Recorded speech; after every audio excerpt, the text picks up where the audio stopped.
Falimeraba ny mpanaraka rehetra ny fandaharana izay ataoko eto amin'ny Facebook indray amin'izao arivo izao.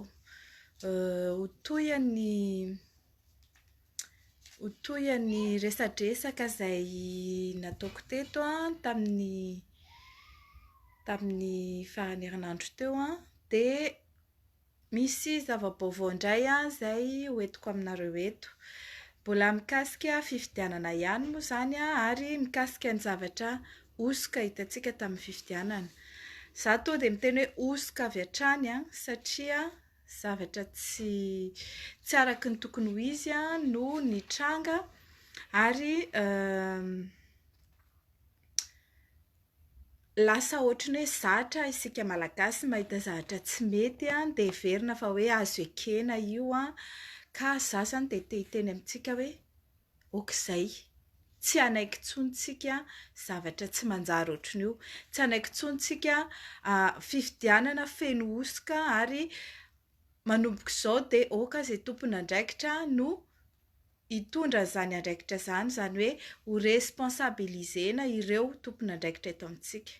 Izaho mbola manitrikitrika ihany fa ny CENI no karakara fifidianana ary ny fanjakana izay manankarama ny CENI dia manana candidat-mpanjakana ka misy firaisana tsokombakomba amin'ny CENI sy ny fanjakana anaovana osoka amin'ny fampandaniana ireo candidat-mpanjakana.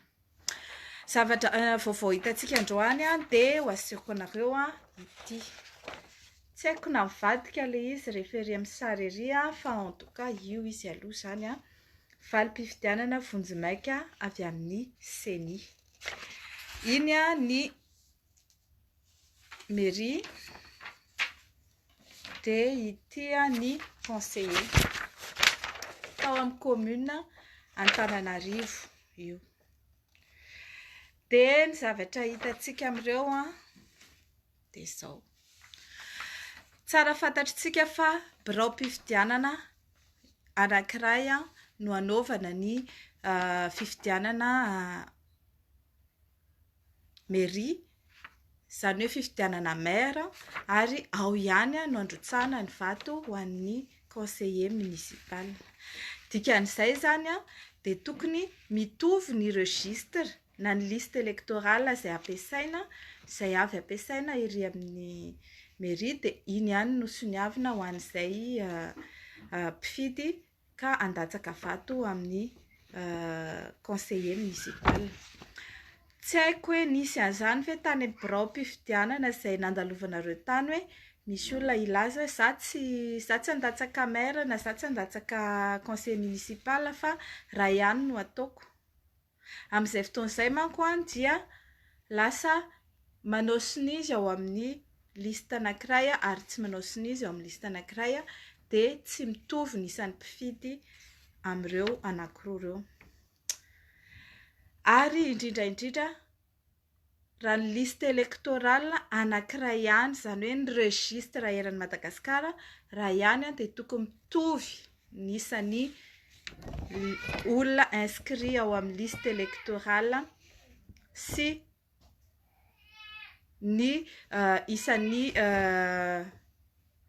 mpifidy voasoratra ao anatin'ireny registre ireny.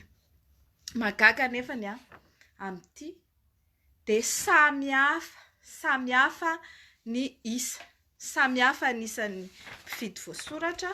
Ho an'ny mairie izao dia ho an'ny fifidianana maire élection communale inscrit 514 036.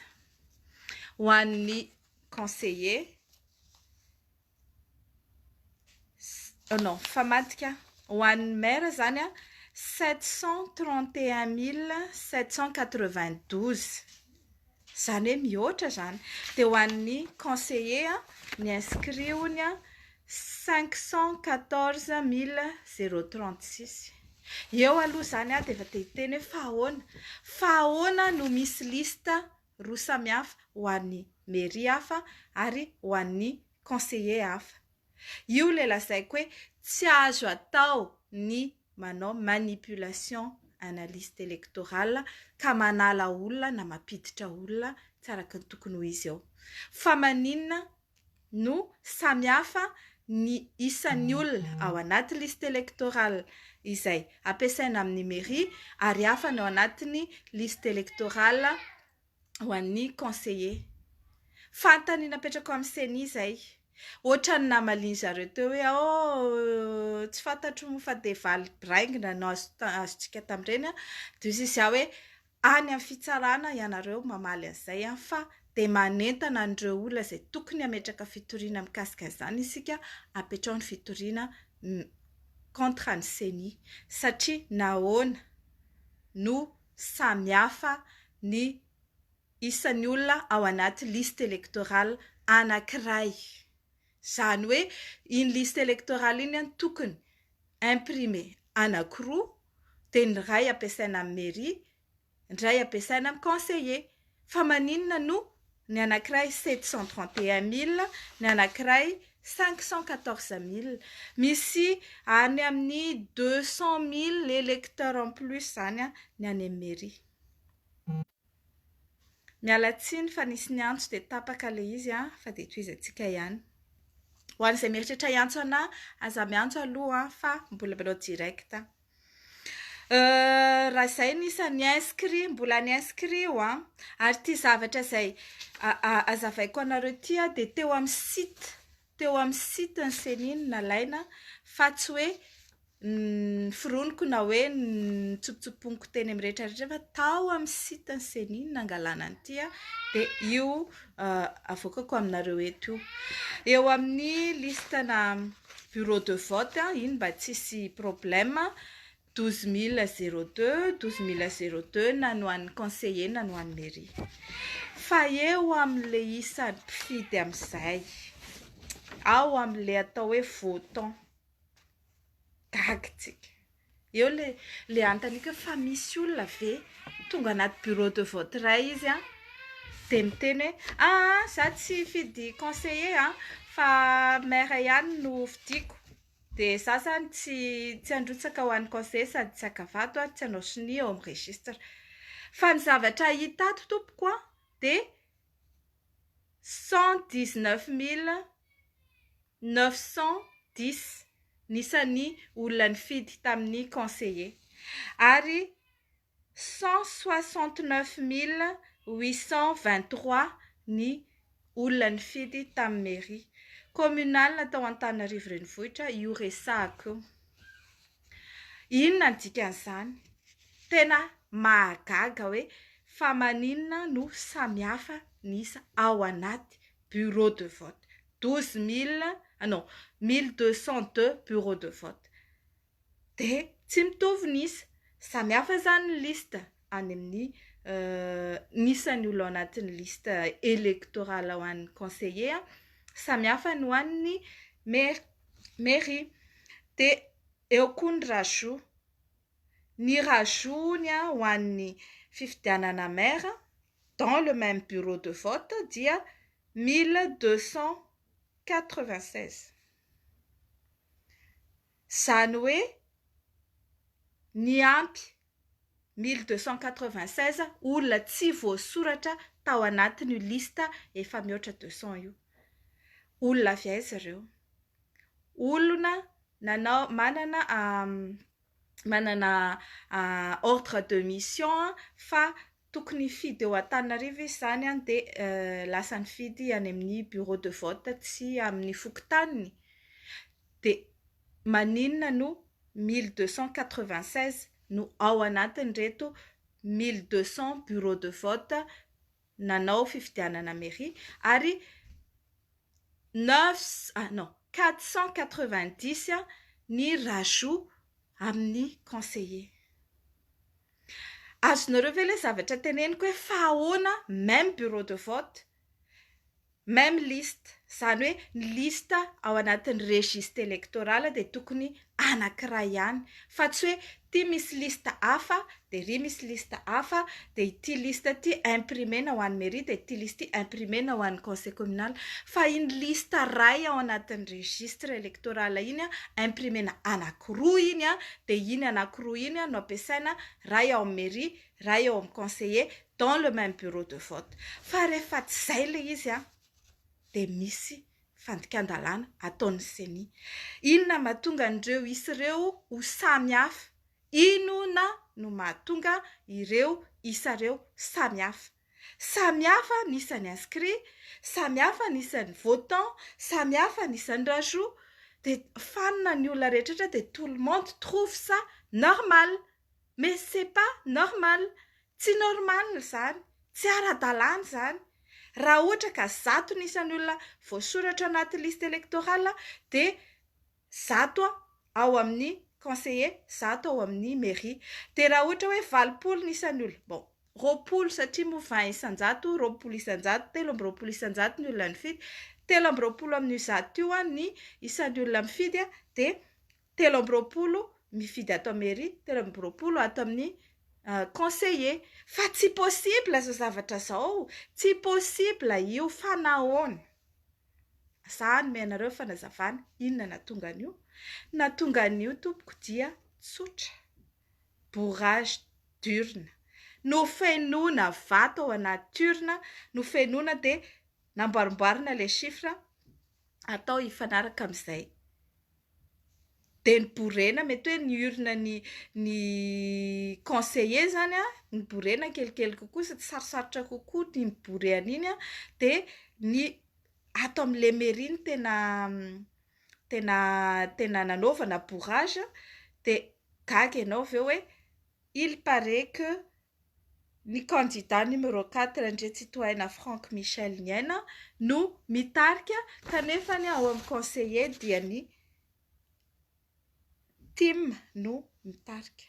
Dia gaga ianao hoe fa ahoana zany? Fa ahoana mahatonga an'izany? Fa ahoana mahatonga an'izany? Dia alefako ihany ny filazana hoe ny lalàna dia miteny fa ny fikitihana ny liste électorale, fanampiana olona tsy tokony hiditra ao na fanalana olona izay voasoratra ara-dalàna ao dia anisany atao hoe osoka amin'ny fifidianana. Ka izany zavatra izany dia mahavoasazy 2 taona ka hatramin'ny 5 taona hatrany maizina, ankoatra ny tsy mampanan-kery an'ilay fifidianana. Ny zavatra misy zany eto dia tokony tsy hanan-kery iny fifidianana iny, tsy tokony hanan-kery iny fifidianana communal nitranga tamin'ny 17 novambra iny satria tsisy mandeha amin'izay laonina na ny atotanisa ao anatin'ny vokatra izay omeny CENI. Tena mila fanazavana hoe ahoana mahatonga ireo isa anankiroa tsy mitovy ireo. Maninona no mihoatra 200 000 nisan'ny mpifidy voasoratra amin'ny mairie dia misy 200 000 hafa zany tsy afaka mifidy amin'ilay conseiller fa 500 000 no ny anankiray 700 000. Inona fanazavanareo an'izany? Andriamatoa vice-président ny CENI Thierry Rakotonarivo miandry ny valiteninao za rapitso. Mikasika ny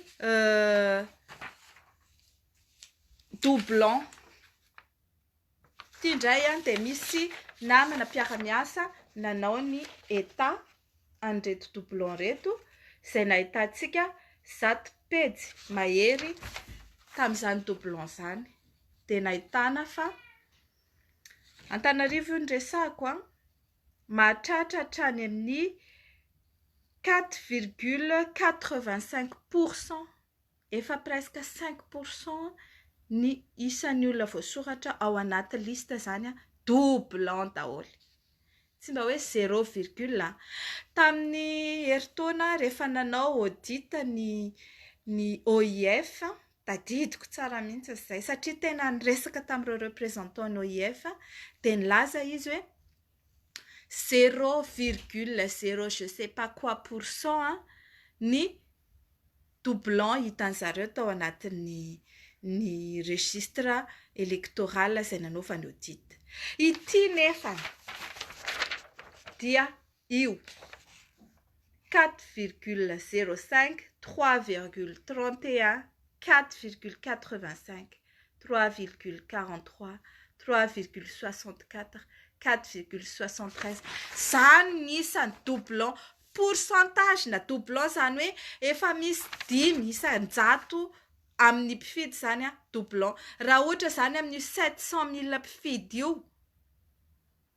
raha 5 ataontsika boriborina zany, ataontsika hoe 4 fotsiny ara fa tsy atao hoe 5 e. 4 isan-jato, 4 isan-jato ny doublon. Dia amin'ny mpifidy 100 zany dia 4 amin'ireo doublon. Amin'ny mpifidy 100,000 zany dia 4,000 ny doublon. Azonareo an-tsaina ve izany zavatra any? Azonareo an-tsaina ve izany zavatra any?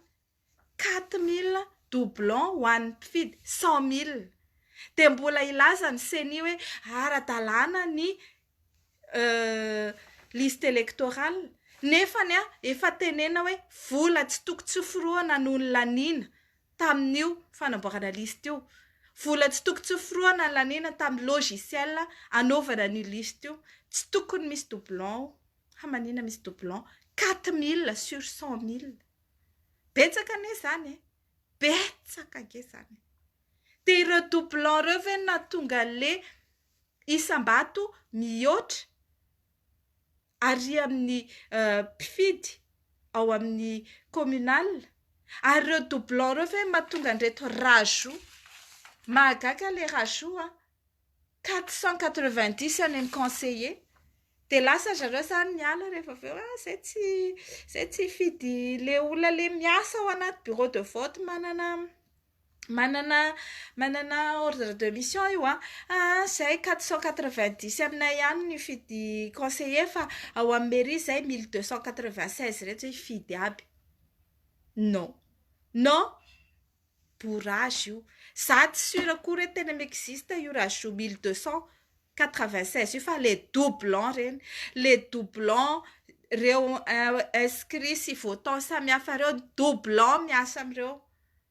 Dia indraindray olona tsy voasoratra ato amin'le tsy voasoratra ato amin'le fokontany dia asaina mifidy satria miraitsy kombakomba amin'le lehiben'ny bureau de vote. Maro ange ireo chef pokotany, maro ange ireo chef na bureau de vote miraitsy kombakomba amin'le fitondram-panjakana sy ny CENI dia mampifidy olona amin'ny copie CIN. Mampifidy olona amin'ny kara-pifidianana fotsiny fa tsy misy kara-panondro. Mampifidy olona amina kara-panondro vao namboarina andron'io. Izany hoe kara-panondro fosika. Dia izany ny zava-nisy tamin'io fifidianana io dia hoy isitsika hoe mbola ho ekena ve izany? Mbola ho ekena. Nefa voalaza fa tsy azo atao satria izany atao hoe manova an'ilay sincérité ny scrutin izany chiffre be dia be tsy mazava izany. Ary raha izay voalaza ny lalàna hoe tsy azo atao ny manova ny soratra amin'ireo isam-bato amin'ny fanisambato fa mahavoasazy. Dia iza ny saziana? Iza kay mpanisa vato? Iza mpanisa vato? Ny CENI tompoko manisa vato ao anatin'ny logiciel ny CENI. Ka raha efa ohatra ka mandiso ohatran'izay izy malgré ny vola tsy tokony tsy forohana anakarama azy mba hampanana indépendance azy sy hampa-compétent azy sy hampa-efficace azy dia tokony hiara ny lalàna ny CENI. Hiara ny lalàna, voasazy, voaroaka, migadra dia oka ho ajanona le fifidianana. Na ho averina, na ho atsaiko, na foanana tonga dia tendreo izay mera fa oka aloha ho ajanona. I fifidianana tsy manjarinareo teo io. Zay mihitsy angamba filazaana azy fifidianana tsy nanjary. Tsisy raha nandeha amin'izay laoniny. Tsy nandeha amin'izay laoniny nisan'ny olona mpifidy, nisan'ny olona voasoratra, nisan'ny ny rajout ary mbola miampy ihany koa. Jesosy io. Tiako jereva nge. tamin'ny tendance namen'ny CENI dia 105,99%. Zany ny total ny pourcentage avoakan'ny CENI. Tsy fantatro hoe ahoana mahatonga an'izany. Misy mihoatra le izy. Nampitombona tampoka 61,75% tendance tamin'ny vina io tamin'ny 28/11 à 11h. Teo amin'ny sitiny CENI io 61,75% honya neny candidat numéro 4 nany Andry Tsitohaina, 36,03 neny numéro 2, 0,42 neny numéro 1, 6,13 neny numéro 3, 1,66 neny numéro 5. Izay manome total 105,99%. Fanakaiza taiza reo 5,99% reo noforonin'ny CENI taiza. Zay ny le lazaiko hoe misy zavatra tsy normal ao anaty logiciel ny CENI ao. Ary zazany teny aminareo any a Madagasikara any, ao Antananarivo ao ambenonareo io CENI io. Fa sao de misy mikimaky ao ka hodoran'ny zareo indray ny mpiasa conviction. Sanatria tena mba jerevinareo ambenareo io CENI io fa satria nisy candidat nangataka any hoe ho confrontena ny liste électorale nampiasaina tamin'ity fifidianana communal ity sy ny nampiasaina tamin'ny fifidianana député tamin'ny volana Mai, de sao de sanatria anjavinao le izy. Fa satria tsy normal ary tsy ara-dalàna ary misy fandikan-dalàna tamin'ny fanaovana ity osika ity. De oka isika vahoaka malagasy tsy atoritory ary tsy anaiky intsony an'izao alatra be vava anodikodinana ny safidy-bahoaka zao. Fa rehefa miteny zareo hoe tianay tonga dia inaina Andry Tsitohaina ny lany eo, tokony tsy nampanao fifidianana izy fa nanaovana zavatra hafa ny vola. Tokony izay nataony. Fa tsy hoe ataontsika mody anao fifidianana fa izay tiantsika ihany ny atao lany eo fa de toute manière reo gasy ireo tsy mahay manisa. Non, tena mahay manisa ny gasy. Ry zareo CP baka moins ana reny ihany mety hoe tsy miraraha zany isa zany fa mandehandeha amin'izao. Fa ny gasy de manisa, tena manisa 1 + 1 2, 2 + 2 4. Maninona ity mihoatra ity chiffre ity, maninona ity ny latsaka. Ka inona zany no tokony atao? Dia zay no azavaiko farany amin'ity tapany ity, sao de lava loatra dia te hatory ao nareo. Fa inona no atao? Inona ny recours atao? Eny amin'ny fitsarana tribunal administratif no ahafahana mametraka fitoriana, fangatana izay zavatra ho angatana mikasika ny fifidianana. Eny amin'ny tribunal administratif eran'ny Madagasikara no apetrahana izany, na ny ao Antananarivo na ny any amin'ny faritany, fa indrindra ny ao Antananarivo zany ty resahako ity dia ao amin'ny tribunal administratif eo Anosy. Raha ohatra ka mikasika, azavaiko tsara, raha ohatra ka mikasika réclamation na contestation eo amin'ny fizotran'ny campagne électorale dia tsy maintsy mpifidy voasoratra anaty lisitra ary nandeha nifidy no afaka mitory eny amin'ny tribunal administratif. Raha mikasika ny fanisambato, mikasika ny ina moa zany, mikasika ny campagne électorale, mikasika an'ireo zavatra nolazaiko ireo, mikasika le fanisana vato na eo anivon'ny CENI na eo anivon'ny teny amin'ny bureau de vote, dia tsy maintsy olona nifidy tamin'ny fifidianana ary voasoratra ao anaty lisitra no mametraka fitoriana. Aza adinonareo izay tsy maintsy arotsaka ao le photocopie ny kara-pifidianana misy soni hoe nifidy tamin'izao daty iny. Dia ho an'ny olona izay tsy voasoratra tao anaty lisitra indray dia afaka mitory ihany koa hoe izahay tsy voasoratra tao anaty lisitra fa inona ny antony, dia mangatà attestation any amin'ny fokontany na any amin'ny CENI hoe voasoratra ianao tao. Ary raha ohatra ka tsy hanome izy dia le kara-pifidiananao tamin'ny présidentielle sy tamin'ny députation nampiasainao iny no atao photocopie dia certifié dia hoentina arotsaka anaty dossier ilazana hoe ianao voasoratra tao ara-dalàna taloha fa rehefa tamin'ity élection communale aty dia tsy ao intsony ianao. Dia zay zany no arotsaka ao dia mangataka ianao torio ny CENI sy izay rehetra tompona andraikitra miaraka aminy na tonga anao nasorona tsy ara-dalàna tao anatin'io listim-pifidianana io. Izahay aty dia efa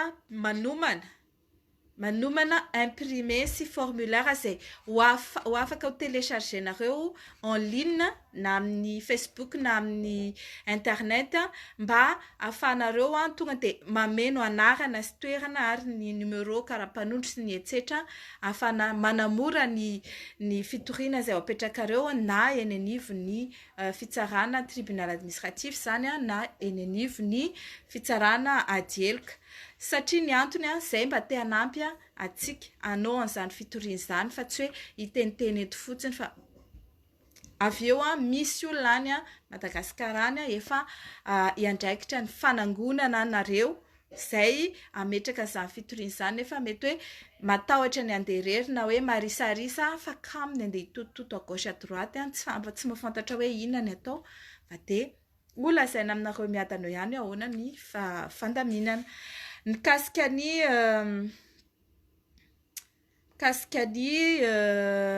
zay zany raha ohatra io le lazaiko hoe liste électorale io dia ny candidat zany hoe ny candidat numéro 1, numéro 2, numéro 3, 4 aloha sira fa tsy tory, numéro 5 zany afaka mitory ianareo mikasika ny liste électorale manipule ny CENI sy nanaovana osika io.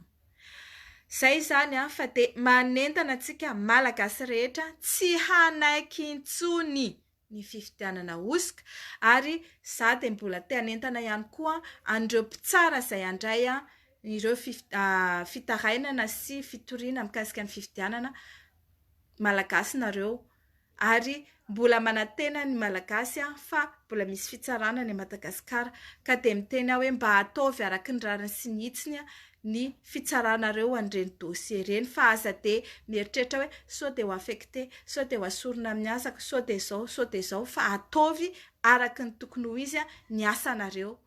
Zay ara fa dia misaotra antsika rehetra izay nanaraka teto misaotra anareo koa izay izara nyity vidéo izay nataoko ity dia afaka andro vitsivitsy indray tsika mihaona raha misy zava-baovao mikasika fifidianana aloha androany fa manaraka eo hiresaka mikasika an'ilay hoe cybercriminalité izay ampitahorana anay manao vidéo en direct izay milaza ny zava-misy ary mampafantatra ny zonareo malagasy, zontsika malagasy dia ampitahorana amin'izao hoe coopération amin'ny cybercriminalité aty an-davitra izy hoe tsy matahotra an'izany zay alefaso.